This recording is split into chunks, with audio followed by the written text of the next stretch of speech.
to everyone over there. It feels quite strange saying that when I'm looking out of the window here in the UK because we have pitch black cold temperatures here, which is kind of like the standard for the UK over the last 400 years, but nevertheless, I'm sure it's a lot brighter where you are.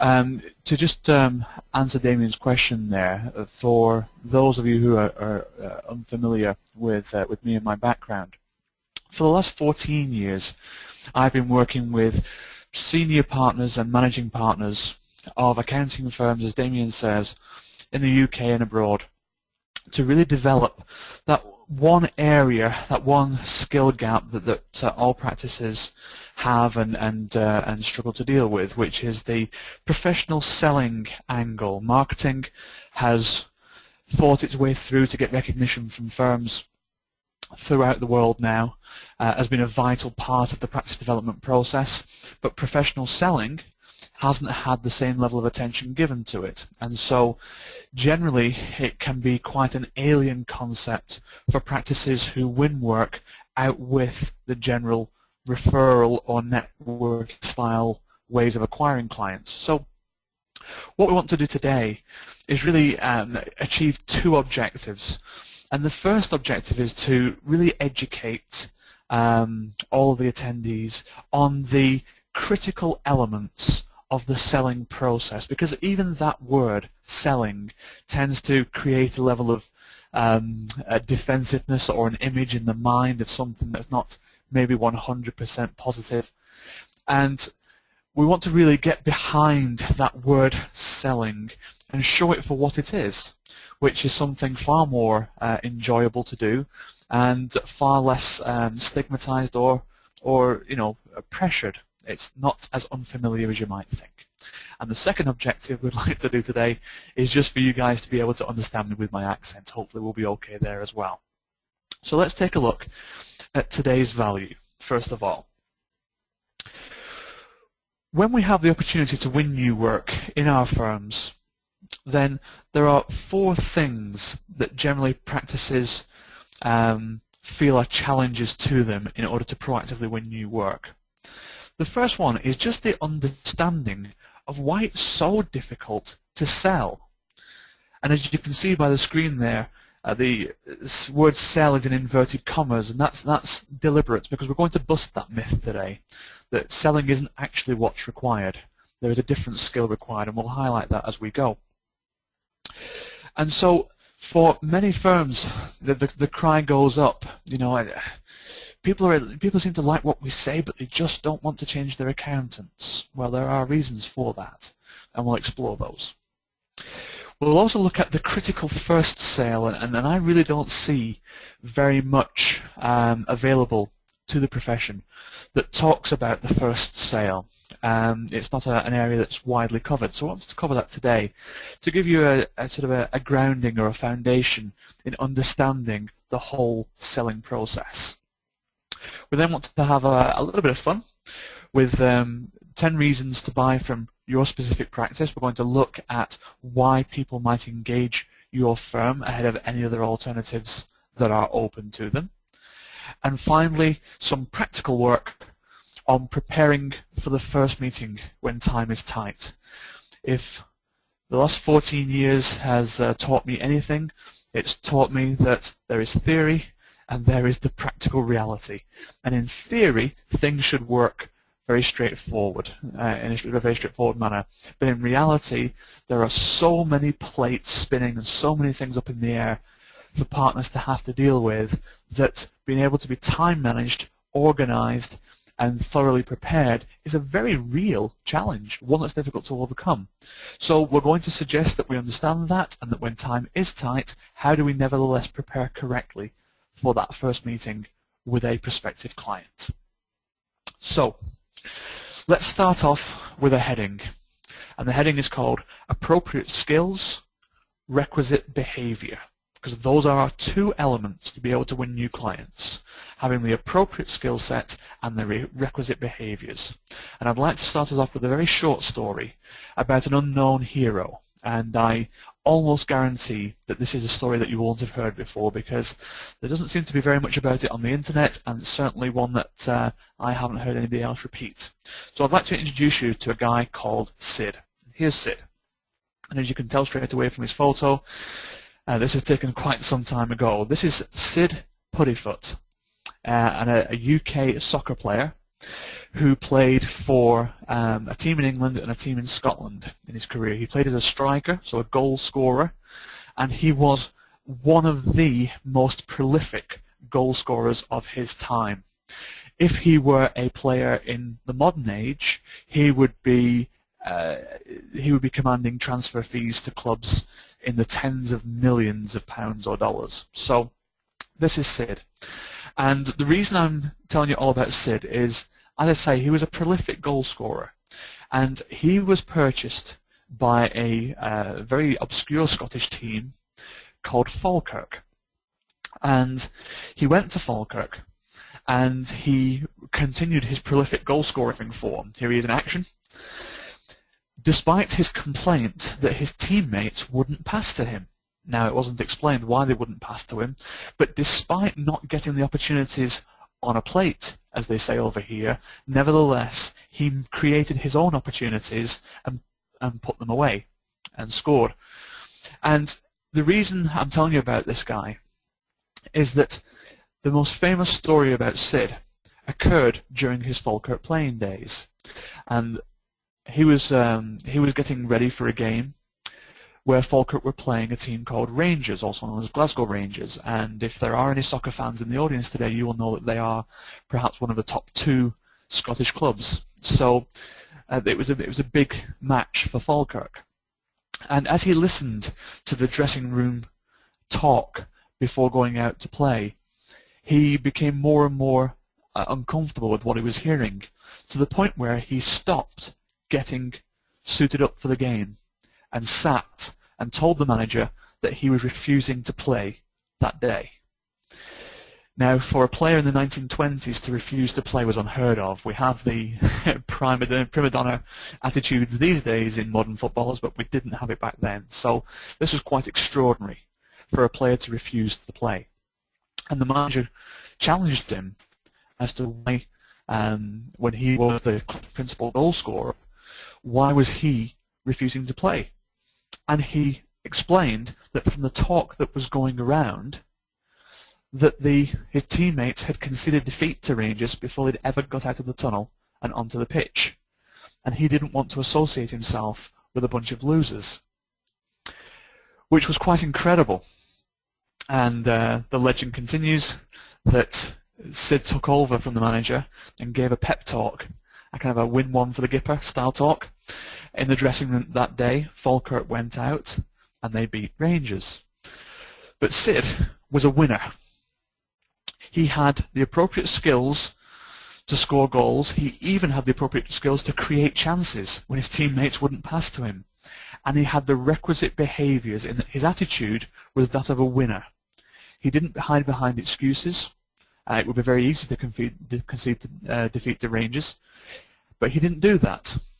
His attitude was one of every game to be played was one that he should win, that he was good enough to win. And the relevance of this story of Sid Puddifoot will become apparent, I hope, as we go through today's presentation. And if it doesn't, I'll underline it. So let's take a look at the last 14 years of my experience and my research as to where new clients come from in an accounting practice. And I don't think there's going to be too many shocks here.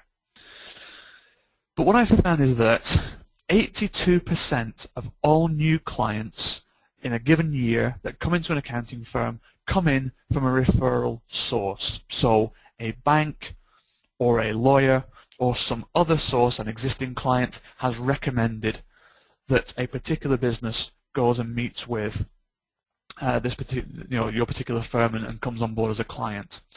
And so there is no selling to be done there. That is someone who has made their mind up, and so long as we aren't outrageously expensive or make some other great mistake in our initial meeting with them, it's fairly assured that they're coming on board.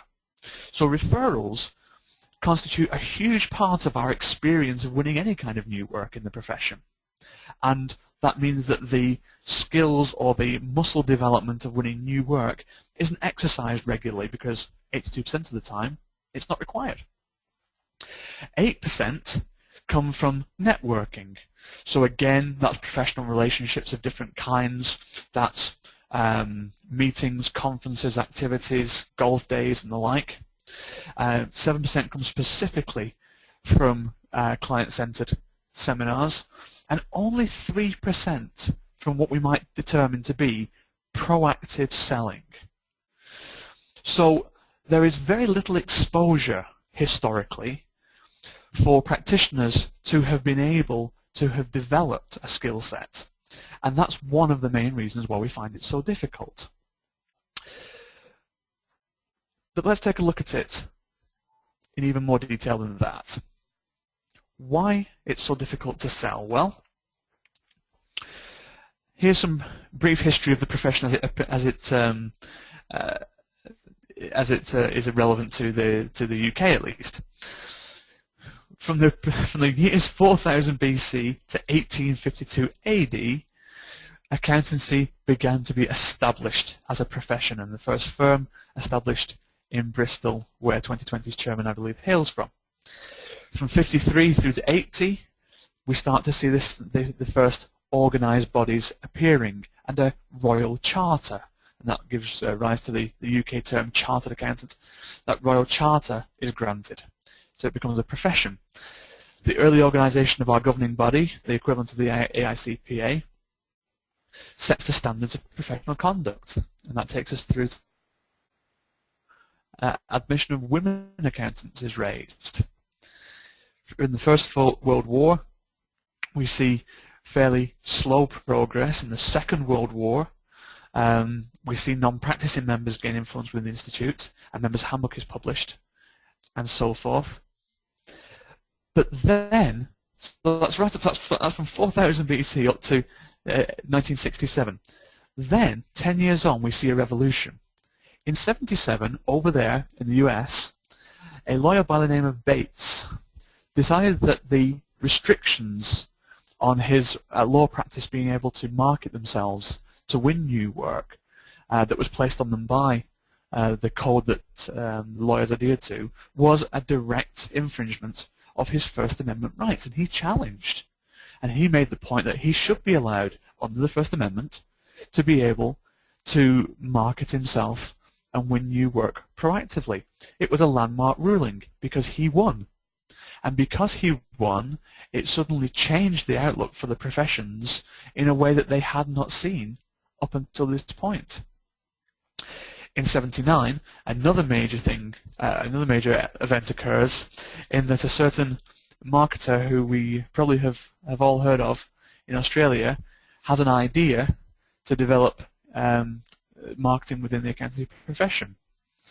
And the Results Corporation, which became Results Accounting Systems, which became RAN 1, and decided to find its own. Also, our very own 2020 group emerged in that time and changed firms' perceptions of themselves and their ability to win new clients, to grow, to develop, to create infrastructure. It changed immeasurably. Now, I came into the picture in that time scale there, so I saw the change personally. Also in 2001, in the UK here, there was a significant relaxation in guidelines, allowing much greater freedom in professional service firm marketing over here. But the key point, and the reason for me outlining all of that to you, is this: that from 4000 BC to 2013, where we are now, professional selling has never been part of the study curriculum for a training accountant stroke CPA. So it is not too difficult to understand that proactive selling is something that we perhaps fear, and that we struggle to grow the practice in any meaningful way because marketing, which is now matured in the profession, is able to create those opportunities, and many marketeers and marketing organizations do a fantastic job of creating opportunities, but turning those opportunities into clients is where the hurdle exists. So, in summary, the reason why it's so difficult to sell is actually fourfold. Ultimately, the profession has never been trained to sell. It's not something that would necessarily be innate. And therefore selling, which is a sort of an unknown and perhaps a slightly uncomfortable element is stigmatized as something in the ways of, I can't do it, I don't know how to do it, I am scared of being able to do it, and all of these things stigmatize selling. I see other people doing it and it seems to not be the right fit, because we see sales in so many forms and usually not particularly good forms, and therefore we get an impression or a stereotype of what selling must be like, and it just doesn't seem like a fit for a profession like ours. So we're stigmatized. And there's also, something else we're going to look at in this session today, there's also a huge difference, huge difference between selling and allowing people to buy. So something I want to outline towards the third quarter of today's session is the difference between those two elements. There is selling and there's allowing people to buy, and we need to be concentrating on that second element, allowing people to buy. There's another issue that's related to that as well, in that when we meet with prospective clients, and this is coming from someone who has sat in on many hundreds of meetings of this nature, we rarely give potential clients a reason to buy from us that they care about. There might be a number of reasons that we believe are strong and compelling factors for them considering to engage us, but what about them? What about how they feel? What about their decision-making factors? What about their concerns and objections? That's where the focus needs to be.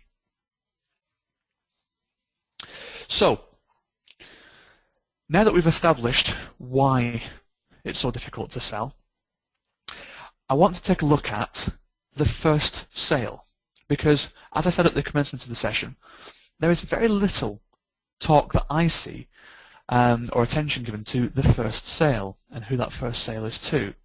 So let's take a look at that. And I'm going to introduce another character now. This character was a pivotal part of the French Revolution in the 1700s. This is Maximilien Robespierre. And one of his very famous quotes was, "No man has the ability to step outside the shadow of his own character." That is similar to the more common phrase and more modern phrase of, we can't teach something we don't understand. But if we don't understand the value we deliver beyond traditional compliance work to our clients, then how are we going to convince anyone else? How's anyone else going to understand that? If we don't believe that we can positively differentiate from any other of our competing firms, including the incumbent firm that business might be with right now, how are they going to positively differentiate? If we don't believe we have the solution for them, why are we expecting them to believe we've got a solution for them? So that first sale is to ourselves, or in other words, we are our first client. And if nothing else is taken away from today, I would love you to take away that point and embed it deeply and recall it regularly. That we are our first client. We have to understand why we buy from us. We have to understand how businesses and business owners think about their businesses and how our value and our skill set aids their goals, ambitions, and strategies.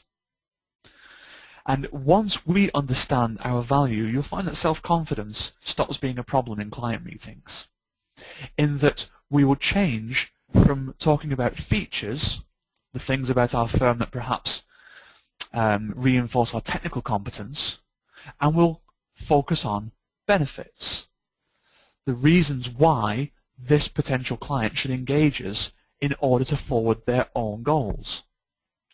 So becoming our first client is a process that should happen every single day.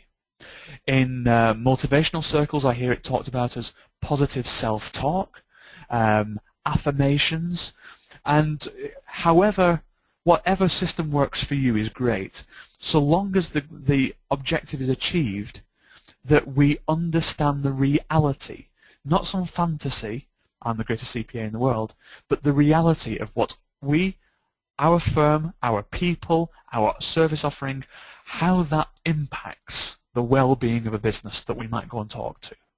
Okay? Because bear in mind, still to this day, over 90% of accounting firms are delivering the compliance work required by law, but not going beyond that. And a large percentage of many firms' clients want something more than that, but have two beliefs. One, that the firm either doesn't provide it, or that two, it would cost a tremendous amount of money if they did. So we need to break down a number of unspoken barriers that are in our clients' minds to be able to create deeper relationships that are ultimately more profitable for us. That gives us the opportunity then to really develop the practice in terms of the work that we throw into our work in progress mix. So, to re-emphasize that point, we are our first client.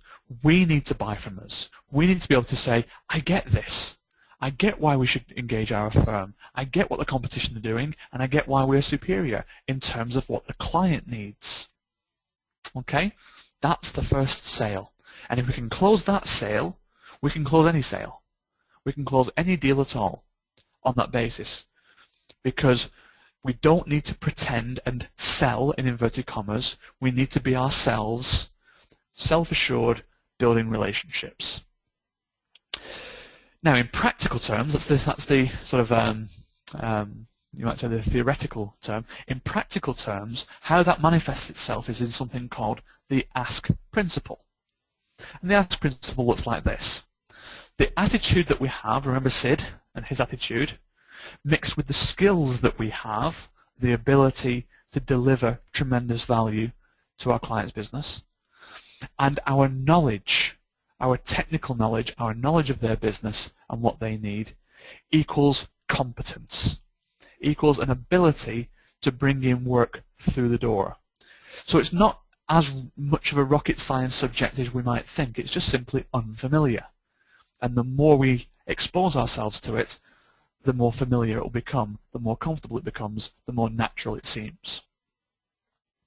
When we go and see a new client, we need to have all of these three elements in place. Any two from three doesn't have the same impact. And we've got to bear in mind what a client actually notices when we go and see them. And on the research that's been carried out, take a look at these results. Physiology, which is in other words body language, is 55% of the impression or perception created by the client about us, regardless of the reality. So in other words, their perception is the reality, because they're going to decide whether they're going to buy from us or not. And therefore, we need to be able to positively influence their perception of us. Therefore, our body language plays a 55% role in achieving that. The tone of our voice constitutes 38% of that. And this comes back to the first sale, because people can tell, and I'm sure you can tell, when somebody says something to you and you know they don't believe it. You know they don't mean it. You can pick up doubt in a voice. You can pick up insincerity in a voice. And that's 38% of the whole picture as well. So it's a very big deal. And believe it or not, the actual words we employ and the order in which we employ them to convey and communicate our value is only 7% of the total equation. So the first sale comes into its own here, in that we understand why we're valuable, therefore we're relaxed. We believe we can really help the business owner that we're talking to, therefore the tone is positive, engaging, enthusiastic. And the words then should be able to come naturally to us. We know our subject, we know our value, we know what they need because we've been asking those questions. So it's a case of getting those three skills together under the headings of appropriate skills, requisite behaviors, that gives us the process we need to start winning new work. Now, I'm going to introduce another concept which is perhaps slightly different and unconventional, but professional selling is quite like dating. If you think about what goes into a courtship, and in fact, for however many of the audience today are married, please bear in mind that at some point you had to convince your significant other, your partner or spouse or wife or husband or whomever, to make a lifelong commitment to live with you, to spend their lives with you, to be true to you. Now that's a sale closed, isn't it? If you've been able to do that. And in professional selling, we are building relationships. And therefore, the standard rules of relationships apply, in that we have to love ourselves first of all before we can love anybody else, the first sale. We have to be able to be engaged or prioritize the same things. We have to find the same things important, those mutual frames of reference, those mutual goals and opinions and outlooks. In the CPA sense of winning new clients, that is understanding what the business is trying to do, and that their profitability this year is as important to you as it is to them, because it is a measure of how well you've been able to advise them. That the fact that they can get out of their bank overdraft this year is as important to you as it is to them. You feel their pain, you celebrate their success. You know, you share the same desires. Okay? That allows us then to be able to offer something to others. When we know ourselves and believe in ourselves, when we are able to help others and share the same desires and ambitions, we are able to start building relationships because we are able to create empathy. And as I'm sure you know, and I don't need to explain, empathy is the ability to understand a situation from another person's viewpoint. So professional selling is a lot like dating in that it's a relationship build, and it's done over time, but it doesn't need to take forever, and if you leave it alone, it'll peter out, and it will die away, and this is that point where we all trip up. And this is the warning sign I'm going to put out in today's session, because if we're not careful, something that I think all of us in the profession do is we go on a first meeting and we actually have a pretty good first date. We ask the right questions. We're well presented. We are genuinely interested in the business. They open up to us. They tell us what they need. They tell us what they're interested in. They might even tell us why their current CPA firm is, for whatever reason, not hitting the mark. We understand these things. But what happens is we say, well, that's great, well, thank you very much for taking the time today, and you know, here's my card, if you need me, you need to get in touch. Or, could you send me a little set of accounts across and I'll take a look at them and come back to you with a quote? Or, okay, I'll give that some thought and I'll send a quote in the post and we'll take it from there. All of those are nightmare scenarios. Let's say we've created a very strong impression, and for light-hearted purposes, let's take a look at this as if it was an eruption.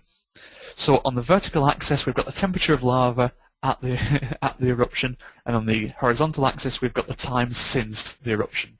So at the first meeting, at the end of the first meeting, we have created empathy, rapport, understanding, and we have a solution for this client. So the curve is very high because no one's spoken to them like that before, certainly not a CPA. We've been able to break a mold and give them a very positive impression.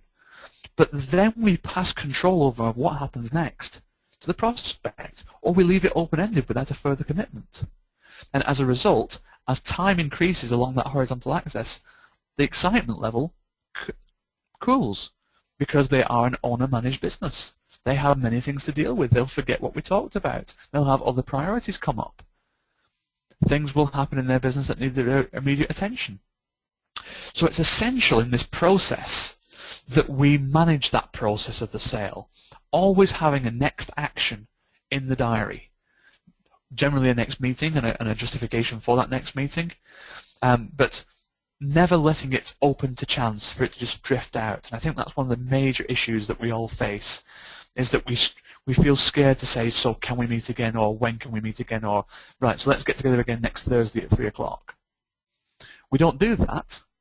We get scared and stop just short of it, having done all the hard work to get there in the first place. And we say, give me a call. Let's do lunch. None of those are good professional selling processes. Here's where we need to change.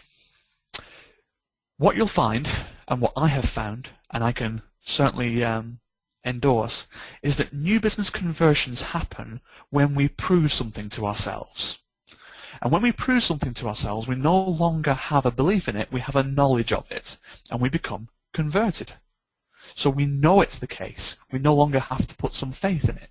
We know it's the case. It doesn't require faith. And that is that logic makes us think. Emotion makes us act. So we can create a fantastic logical argument as to why a business should change to us, but they, even though their CPA firm might not be the right solution for them these days, they are nevertheless emotionally tied. They play golf with one of the partners. They've been with them for 20 years or 30 years or 130 years or however many it is. So emotionally they're tied. Even though they understand and accept the logical argument, emotionally they're going to stay where they are because it's uncomfortable and unfamiliar to jump ship and join your firm. So a logical argument will never win an emotional debate. And such loyalty exists in the CPA profession that it's an emotional decision that is generally made rather than a logical one. We all know that if our accountancy bills go up every year and the service never changes, in fact it gets worse, that logically we should change. But relatively few do. And that's because any other firm that might have tried to win that business has not made an appeal to the emotional debate. They focused on the facts and figures and features, the logical debate. Therefore, it follows that to win the client, we must appeal to the logical argument. And here's the difference between the two. The logical argument focuses on, as I say, the facts and figures. Well, if you bring us in, we can save you this, we can do this, we can assist you with that, we can make sure that happens, we can get a timely tax return in for you, you'll avoid the penalties that you picked up last year, we'll get your payroll sorted out, that'll make you much more efficient, and so on and so on. Logically, yeah, I get it. Logically, sure, I understand. I know why we should come across to you. But you have not addressed my core need, which is I am reluctant to break the bond to Bill, who's my current accountant and has been with me for years. Okay? So you keep talking about all these things that would change if you were to work with us in terms of the practicalities and the sort of everyday detail of the business, and I'll accept your argument all day long and I'll be saying yes to you and you'll be thinking that you've got me. But you haven't got me because my loyalty still stays to Bill. You're going to have to break that. How do we break that? We appeal to the emotional argument. The emotional argument focuses on two things: outcomes and results, and what we, the business owners, the potential client, wants to do. So in other words, how much money is in the bank that we can pay ourselves as a result of working with you, and how close we can get to that successful exit from the business to our beach on Oahu or wherever it may be. That end game that we've got, successful exit, or putting the kids through private school, or being able to pay the mortgage this month, or those elements, the truly emotional, the things that we're invested in, the things that our lives are about. That's how we have to configure our value. So how do we translate that? How do we translate what we're used to, features and functions, into those benefits that you see on screen right now? Well, not as difficult as you might think, and we're going to come on to it in a second. But before I do, 2020 have very kindly given me the chance to make a quick appeal to you. So just for 90 seconds here, there's a quick commercial break, if you'll indulge me. At the Upward Spiral Partnership, which is the consulting firm that I'm the founder of, we are starting to work exclusively with the next generation of practice leaders, the senior managers you have in firms right now that are maybe in their early 30s or late 20s. And we have put together something which is launched in the first quarter of this year called Next Generation Research Network. And you'll find this at ngrn.co.uk when that launch comes. The engine of this research network is in the name. We gather and interview personally opinion from practice leaders throughout the world to arrive at our study conclusions, to be able to publish findings that will educate, inform, and hopefully inspire change for the positive in your firm. So it stands to reason that the more opinion we can gather, the better. And as you can see there from the screenshot, this is absolutely free to join. There is no financial commitment required whatsoever. What we ask you to do is to commit an hour of your time in 15-minute segments throughout the year, 4 15-minute segments, to take part in our research. And so far we're finding that firms don't have a problem with that. They can give up 15 minutes every quarter. So what we'd like you to do is to sign up to participate in that research. And like I said, there's no financial commitment. As a thank you for doing that, this element of business development or winning new clients is a big subject. So if you would like to, we're offering a professional selling teleconference for your next generation team, or indeed for your partners according to your requirements, completely free of charge, which we'll set up and do specifically for your firm. If that's something of interest, where we can tackle the specific issues in your firm for an hour, please just drop me an email to martin@upwardspiralpartnership.co.uk and we'll put that together. Fantastic, Martin. Let's use this opportunity just to launch a poll, just to get some feedback from the audience and ask the question, what are the greatest challenges you face when winning new clients? Just to get some feedback from the audience. And we've got knowing how to close deals, creating the opportunities, self-confidence in presenting, or being able to positively differentiate my firm from the competition. So let's see what the audience has to say. And just remember, just to vote, just to show that you are participating, just in case NASBA comes and double checks that our CPA records are in order. So we've got a couple. We'll just leave that open for a little bit longer. But interestingly, we've got the majority of the audience, 50%, have said creating opportunities. A quarter of the audience, 25%, have said knowing how to close deals. And then coming in tied is the self-confidence and being able to positively differentiate my firm from the competition. So that's some great feedback. So Martin, 25% said knowing how to close deals, 50% said creating the opportunities, and both at 13% apiece said having the self-confidence in presenting and then being able to positively differentiate from my competition. So that's what the audience had to say. Back to you, Martin. That's great, Damien. Thank you very much. And that's entirely consistent with my experience so far. So let's take a look at this then. We've looked at why it's so difficult to sell, and we think we've got a good handle on that. It's our tradition and culture to not go through a selling education as part of our training. We know that the first sale has to be to ourselves to make us attractive to other people and to give them a reason to change. So let's take a look now at something a little bit more direct.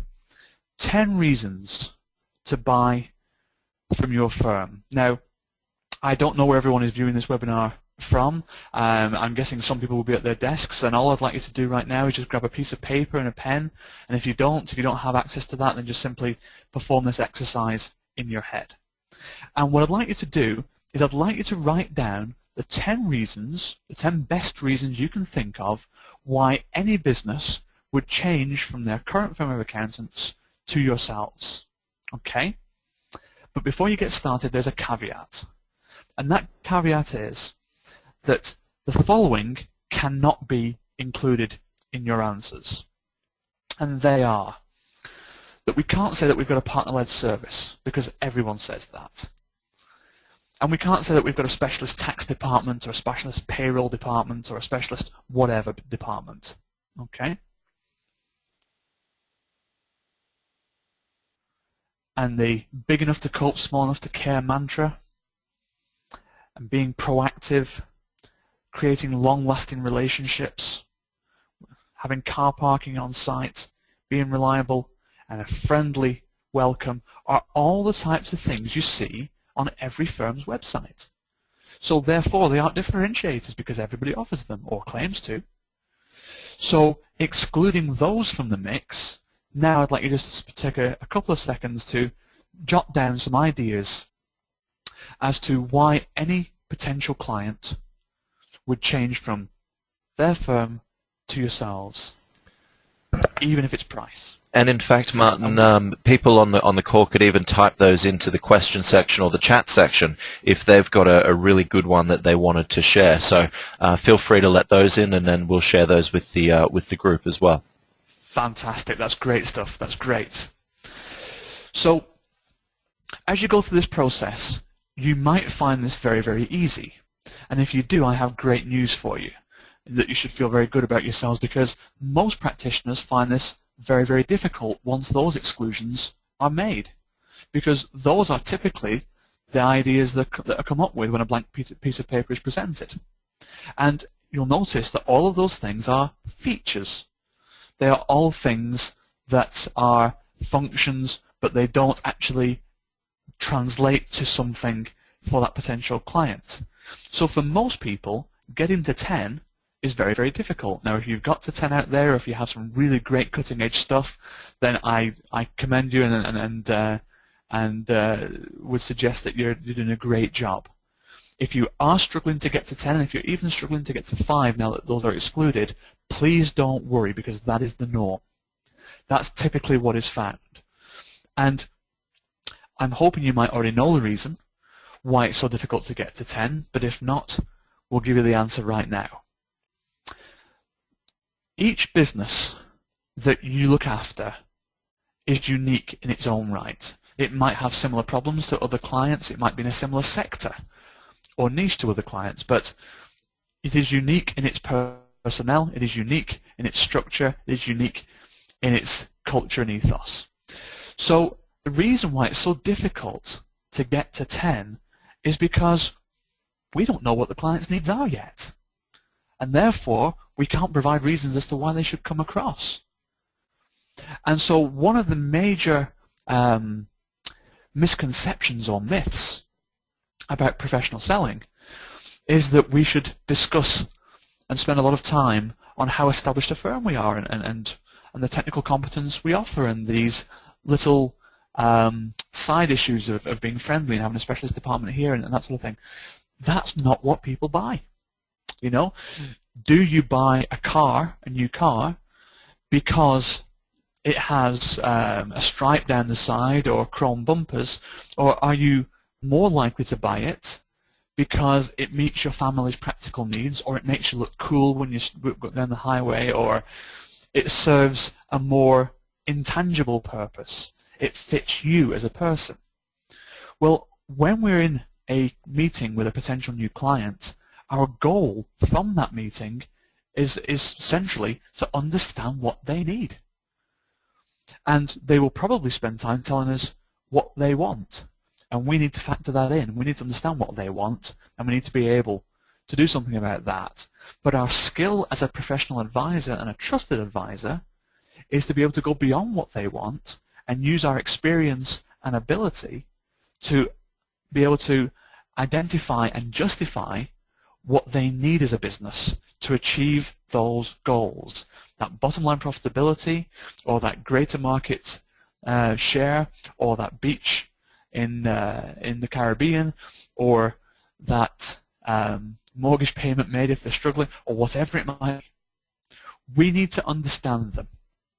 And again, this is the dating process again. We need to find out all about them to be able to empathize with them, to be able to create a relationship with them, to be able to demonstrate why they should come with us as opposed to anybody else, because we will help them get there.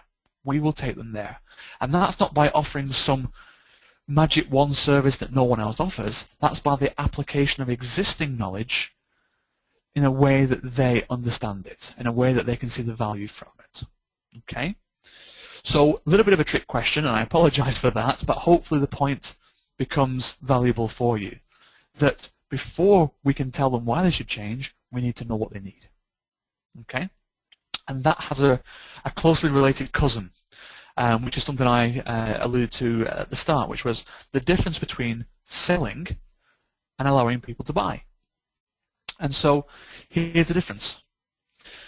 Selling, that stigmatized thing, that thing we're unfamiliar with, that thing that we haven't been trained to do, that thing that we feel uncomfortable with and perhaps relate to negative experiences, is where we push something. We have something and we say, do you want this? Okay, that's selling. Here's all the reasons why you should want this. We'll do you a deal today. If you take this, have this. Buy the stuff. That's selling in an exceptionally basic form.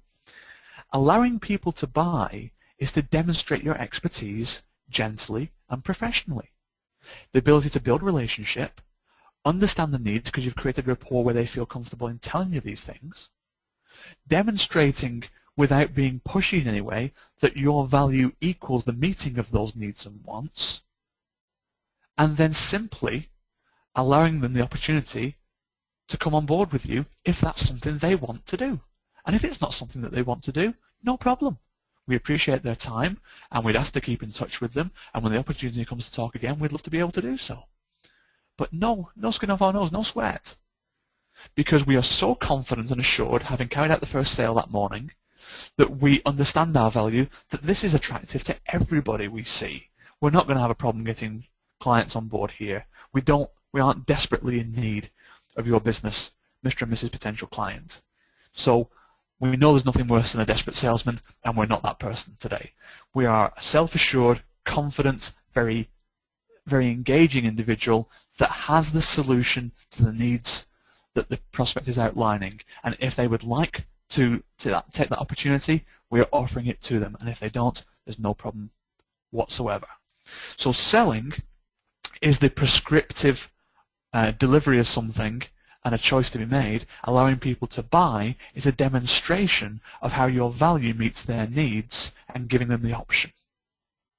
And the skill in professional selling and understanding the selling process is to move from this do you want to come on board as a hesitancy that we have in that area of unfamiliarity, through to being able to be genuinely interested in a business regardless of the outcome of that meeting.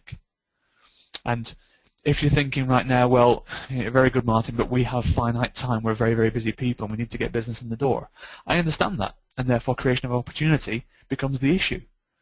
But regardless of whether we've got 20 opportunities on our plate today or no opportunities on our plate today, when the next one comes along, we can't afford to be anything other than confident, comfortable, assured relationship builders who have tremendous value to offer.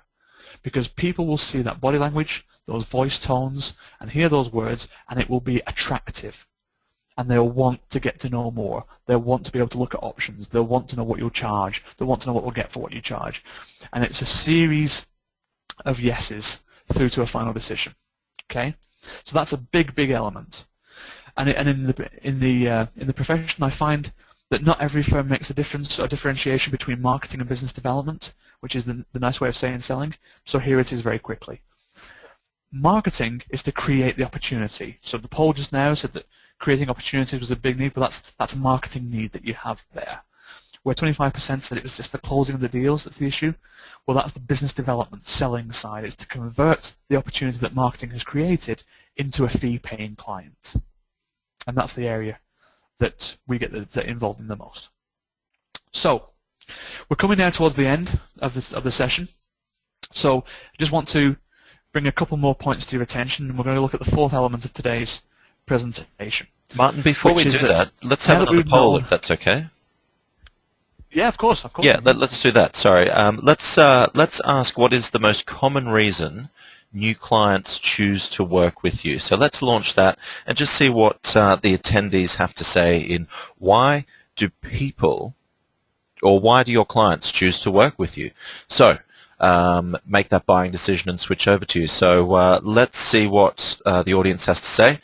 Most feedback is coming, it's a result of the recommendation from the referrer, and that I think reinforces what Martin said earlier, that 82% of the time that's coming from the referrer, and unfortunately means that we don't have a good opportunity to practice those selling skills. Actually, it looks like with 90% having voted, Martin, 100% have said the most common reason new clients choose to work with you is because of the recommendation from the referrer. So probably fits in with what you've said earlier, but we've got to look at ways in which we can enhance and practice those selling skills. So back to you, Martin. Thank you. Thank you very much, Damien. That's a very strong point, because we know why they came on board, but we don't actually know much about their decision-making process, because we don't know how many firms they considered, if that's the case, and we're not sure necessarily, other than a recommendation, why they would work with us. If they hadn't have got a recommendation from somebody else, would they have chosen us in a sort of a competitive environment? It's an interesting point, and as the profession increasingly goes towards a scenario where we need to employ professional selling skills, then the more understanding we have as to why people choose us out with of being recommended, the more it will give us a competitive advantage. So we've tackled now those first three elements. Let's go on to this last element, which is preparing for the first meeting when time is tight. Now, as I said, the theory is that we'd have a perfectly organized day. We'd do the first sale first thing in the morning. We'd be ready to go for the day. But we all know that things get in the way, and the whole day gets thrown out on a regular basis. So time shouldn't be tight, but when it is, what do we do? Well, there are 7 steps. It's simple as this. When we don't have much time, we need to prepare in these ways to at least present something credible to a potential client. First of all, we need to take a look at their website, get a general overview, assuming that they have one, of their business, the industries that they're in, the key personnel, anything we can glean that we can bring out in that meeting to demonstrate that we've done our homework before we've gotten there.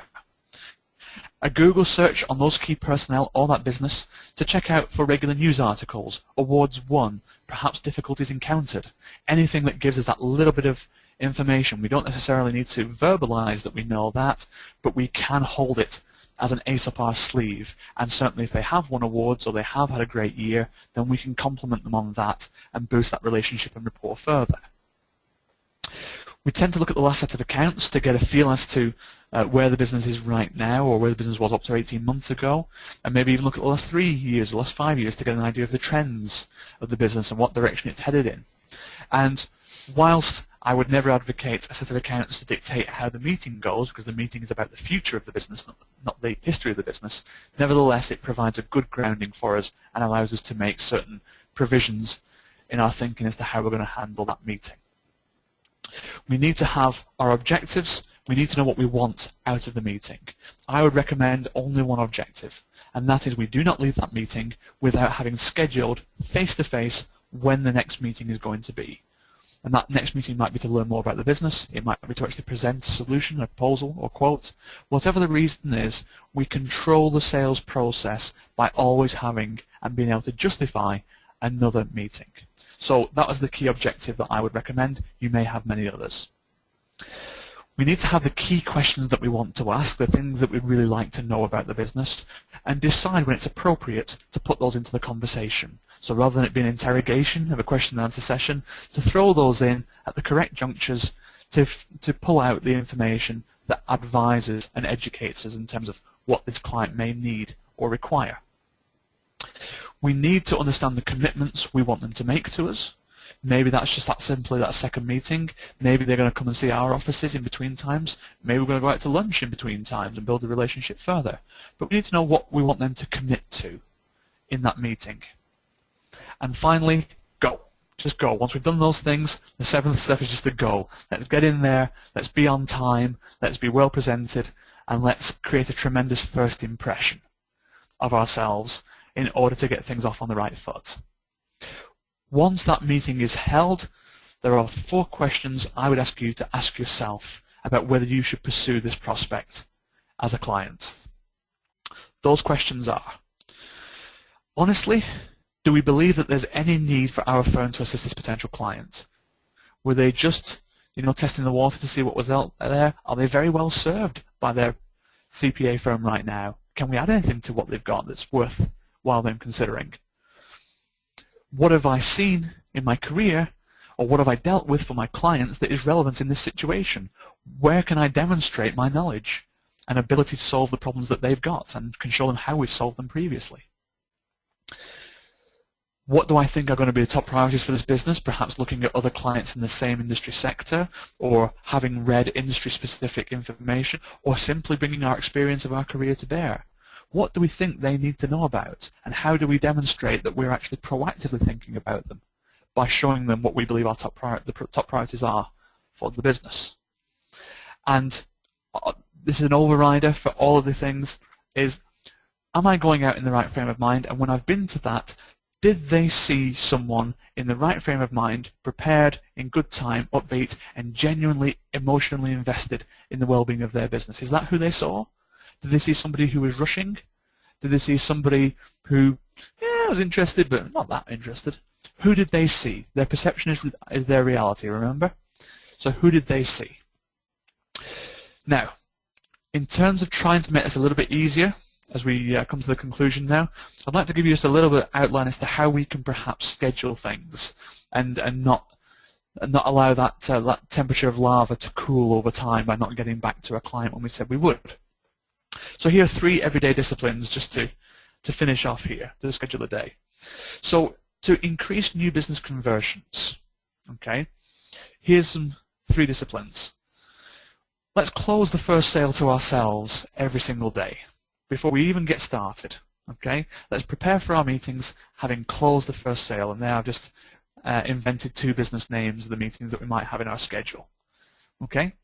Let's make sure that we're ready for these and know what value we can offer. Let's always allow in our diary, wherever it's possible, 2 slots for every appointment we need to make with this business in case they can't make the one we've got, okay? So when we offer 2 slots to Ashworth Welding, they decide to take one of them, and when we offer 2 slots to Elegant Shoes, they take the other one, and we always have an option of 2s wherever we go, so there's always a choice, an alternative, so that when they can't do that first date, we don't lose control of it, we simply give them an alternative. And then thirdly, let's schedule all follow-ups that have to be done, whether it's debriefing our marketing team, whether it is actually putting the next meeting in the diary.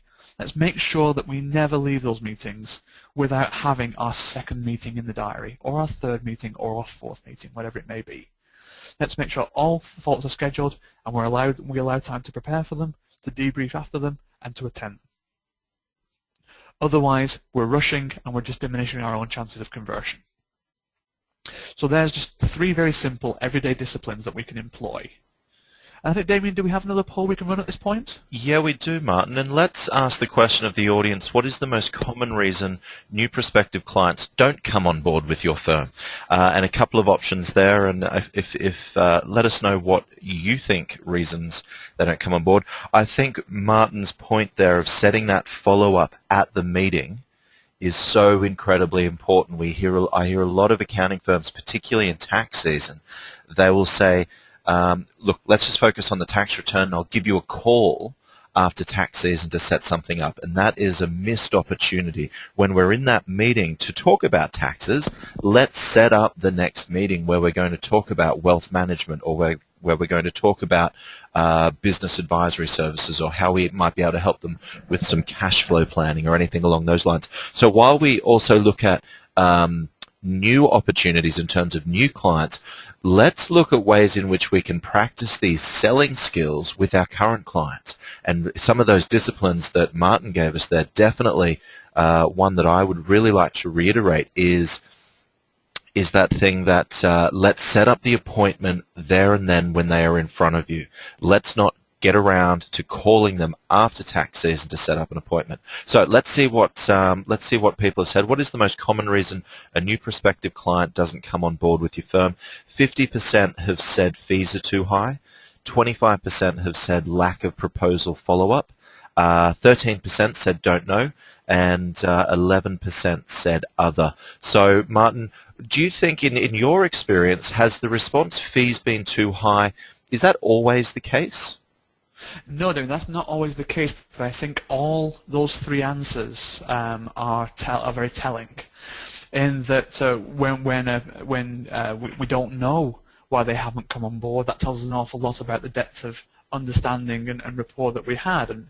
And when it's down to fees, that phrase "too expensive" is subjective. Yeah. What our prospect is telling us there is, based on what I understand, based on what I know so far, based on what I have a perception of as to what that should cost, you are too expensive. it is often the case that when we approach fees, and this is a subject for a whole nother webinar, but when we approach fees in a different way and justify them and make them as part of the selling process, we can minimize the impact that they have against the value that they're actually going to constitute. So too expensive is generally an indicator of the prospect not fully having understood the proposition that we're making to them, or worse, that we haven't been able to demonstrate it to them to the point where they were convinced to come across. Yeah, I would agree with that. I think price, there's a communication of value that we've failed to do. So I think price too high is sometimes an easy cop-out. A third of the audience said lack of proposal follow-up, and I know a lot of firms, when I ask, so what's in the pipeline, they'll say, oh, I've got 4 or 5 proposals out there. And the next question I ask, well, what has the follow-up been? It's, oh, we're just waiting to hear back from them. That just astounds me, that there has not been any follow-up, that there has not been, when the proposal goes out, I will give you with the notice to say I will give you a call on this date at this time just to see if there's any questions that you have. So that follow-up, let's put in the system. When a proposal letter goes out, let's make sure that it's notified that we are going to be calling the prospective client to get their feedback, and then B, let's make sure we actually do that and put that into the calendar. So again, another very important discipline. Martin, thank you very much for today's webinar. It has been recorded, and I would encourage people to share this webinar. I think it's really important that we understand that we are our first customer. I thought that was a great concept, because if we don't understand the value that we're bringing to the table, how are we going to be able to communicate to the client? So spend some time understanding your perspective as the first point of view. Martin, you had just one last slide there, which I'll hand over to you to wind up. It's no problem at all. It was simply a summation of today's content. I think more importantly than that, because I think we have the 4 points clear there, is just to offer my thanks to our attendees today for taking part in this webinar, and my specific thanks to Damien and everyone at 2020 for having this opportunity. I'd like you to remember the story of Sid Puddifoot, because he was an early exponent of the sorts of behaviors that we need to show and the skills we need to have to be successful practice growers year in, year out. So thank you very much for your time today, and I'll hand back to Damien. Yeah, thank you, Martin, and thank you for introducing us to Sid Puddlefoot, who I don't think we will ever hear much of again, but wonderful. Thank you so much, folks. Keep an eye out for that survey email coming from Citrix Online or webinar or GoToMeeting Online, and that's where you can fill in the survey for CPE. We'll probably allow a day or two for them to come through, so make sure you jump online and have a look at the webinar calendar, and we look forward to seeing everyone online again. Thank you very much, Martin, and everybody have a wonderful day.